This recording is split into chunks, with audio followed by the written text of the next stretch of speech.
လွတ်ပြီးသူမကိုအလိန်ညာနဲ့အခန်းတစ်ခုထဲကိုခေါ်ဆောင်သွားပါတယ်သူမဘာမှမလုပ်နိုင်ကြမှာပဲထိုလူရုံမာကအခန်းထဲကိုအတင်းဝင်လာပါတော့တယ်လင်မယားနှစ်ယောက်လက်ထပ်ပြီး10နှစ်ကြာတဲ့အထိခင်မုန်းဖြစ်သူကသူ့ဇနီးကိုတစ်ခါမှအထီးအတွေ့မရှိခဲ့ပါဘူးဒါပေမဲ့ဇနီးဖြစ်သူကတော့သူကိုယ်တိုင်အားနဲ့လို့ဖြစ်မယ်လို့ပဲထင်မှတ်နေခဲ့တာပါဒီနေ့မှာတော့သူမကသူ့ခင်မုန်းခန်းထဲမှာမိဖုရားခေါင်ကြီးရဲ့ပုံတူပန်းချီကားကိုကြည့်ပြီးလွမ်းဆွနေတာကိုမတော်တဆမြင်သွားခဲ့ရပါတယ်အဲ့ဒီအချိန်ကျမှပဲခင်မုန်းဖြစ်သူကအဆကတည်းကမိဖုရားခေါင်ကြီးကိုပဲချစ်ခဲ့တာဆိုတာကိုသိပြီးသူမသိဝင်လာခဲ့ပါတယ်ပိုပြီးရစရာကောင်းတာကသူမကသူ့ခင်ပွန်းအတွက်10နှစ်ကြာအိမ်အောင်ရှင်ကောင်းပြီစွာနေထိုင်ခဲ့တယ်လို့တားအိမ်ယာကိုလည်းခက်ခက်ခဲခဲပြုစုပြောထောင်ပေးခဲ့တာပါဒီကနေ့ချိန်ကျမှသာထိုကလေးကသူ့ခင်ပွန်းနဲ့မိဖုရားခေါင်ကြီးတို့ရဲ့တရားမဝင်ရထားတဲ့ကလေးဆိုတာကိုသိလိုက်ရပါတယ်နောက်ဆုံးမှာတော့သူမကိုထိုသူနှစ်ယောက်ပေါင်းပြီးလောက်ချန်တက်ဖြတ်လိုက်ပါတယ်သူတို့နှစ်ယောက်ထောင်ရအတူတူရှိနေနိုင်ဖို့အတွက်မိဖုရားခေါင်ကြီးကဖျားယောင်ပြီးတေဆုံးဟန်ဆောင်ခဲ့ပါတယ်ပြီးရဲ့နောက်မှာတော့ထိုယောက်ျားကအုတ်ကူကိုဖွင့်ပြီးသူမကဆက်ထဲဆေးလုံးတစ်လုံးထည့်ပေးလိုက်တဲ့အခါနောက်တစ်စက္ကန့်မှာပဲသူမအသက်ပြန်ရှင်လာခဲ့ပါတယ်သူတို့နှစ်ယောက်ကဒီလိုနည်းနဲ့ပဲအသက်ရှင်ရလွတ်မြောက်သွားခဲ့ကြတာပါဒီဖြစ်စဉ်တစ်ခုလုံးကိုတေဆုံးသွားတဲ့သူမရဲ့ဝိညာဉ်ကကုန်မြင်နေခဲ့ရပါတယ်သူမကကျမအရင်ဘဝကရိုးသားစွာဆက်ဆံခဲ့ပေမဲ့မင်းတို့ကတော့ကျမရဲ့တွေးသားကိုခေါင်းပုံထက်ခဲ့ကြတယ်နောက်ဘဝသာရှိမယ်ဆိုရင်မင်းတို့ကိုတွေးကြွဆက်ခိုင်းမယ်လိုချင်စာတိုက်ခဲ့ပါတယ်မထင်မှတ်ပဲနောက်တစ်စက္ကန့်မှာတော့သူမကမုန်းတိမှုတွေနဲ့အတူလွန်ခဲ့တဲ့10နှစ်အရောက်ကိုပြန်လည်မွေးဖွားလာခဲ့ပါတယ်သူမဟာမိဖုရားခေါင်ကြီးရဲ့ညီမဖြစ်ပြီးအရင်ဘဝကသူနဲ့ထိုလူရုံမာတို့လက်ထက်မဲ့နေကိုပြန်ရောက်လာခဲ့ပါတယ်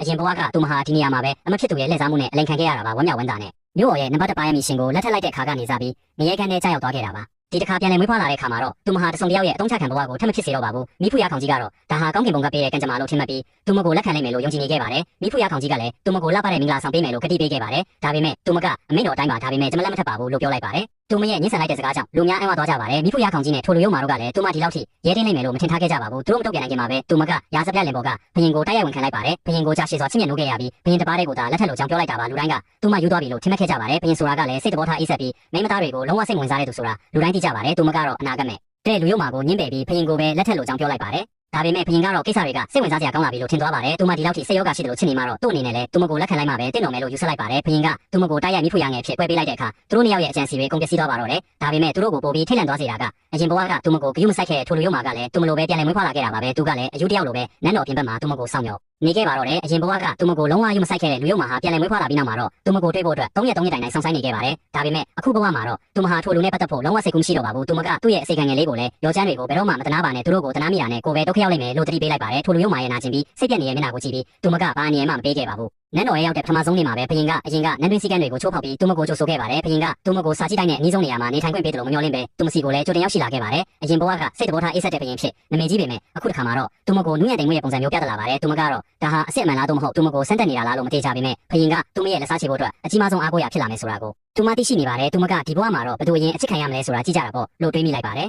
ဒုတိယနေ့မှာတော့သူမဟာဘယင်ရဲ့ချစ်ခင်မှုတွေနဲ့အတူမိဖုရားခေါင်ကြီးစီကိုတွားရောက်နှုတ်ဆက်ပါတယ်သူမကရည်ရချက်ရှိနေပဲမင်းညကဘယင်နဲ့သူတို့နှစ်ယောက်ရဲ့အခြေအကြောင်းကိုပြောပြပြီးမိဖုရားခေါင်ကြီးကိုဒေါသထွက်အောင်ဆွပေးလိုက်ပါတယ်မိဖုရားခေါင်ကြီးကဒေါသတက်ကြီးနဲ့လက်ဖက်ရည်ဘက်ကိုခွဲလိုက်ပြီးနောက်မှာတော့သူမကစိတ်ထဲမှာကျဉ်းနေပါတယ်ဒါပေမဲ့ဒါဟာအဆပဲရှိပါသေးတယ်မိဖုရားခေါင်ကြီးကသူမကိုအလွယ်တကူလက်ရောက်မှာမဟုတ်ပဲနောက်နေ့မှာတော့အစိကန်တယောက်ကိုလွတ်ပြီးသူမကိုအလိန်ညာနဲ့အခန်းတစ်ခုထဲကိုခေါ်ဆောင်သွားပါတယ်သူမဘာမှမလုပ်နိုင်ကြမှာပဲထိုလူရုံမာကအခန်းထဲကိုအတင်းဝင်လာပါတော့တယ်